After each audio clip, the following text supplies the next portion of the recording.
Sosok Pablo Benua, pengusaha muda tajir melintir, menjadi pembicaraan setelah berkunjung ke Al Zaitun pada 19 Juli 2023. Ia terang-terangan membela Al Zaitun dan Panji Gumilang, bahkan mengkritik MUI yang menyebut ajaran Al Zaitun sesat.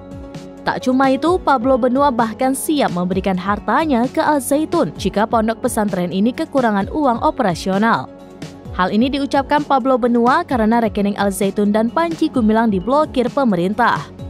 Ditelusuri Tribun Medan, Pablo Benua masuk dalam deretan selebritas terkaya di Indonesia.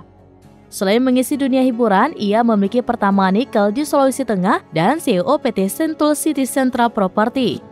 Ia menikah dengan Ray Utami pada 2016. Harta pasangan ini diperkirakan mencapai 4,7 triliun rupiah. Pengusaha Pablo Benua mengeluarkan pernyataan dan pembelaannya untuk pemimpin pondok pesantren Al Zaitun Panji Gumilang pada acara peringatan 1 Muharram 19 Juli 2023. Bahkan Pablo Benua sampai menegaskan bahwa dirinya siap pasang badan untuk membela Al Zaitun dan Panji Gumilang.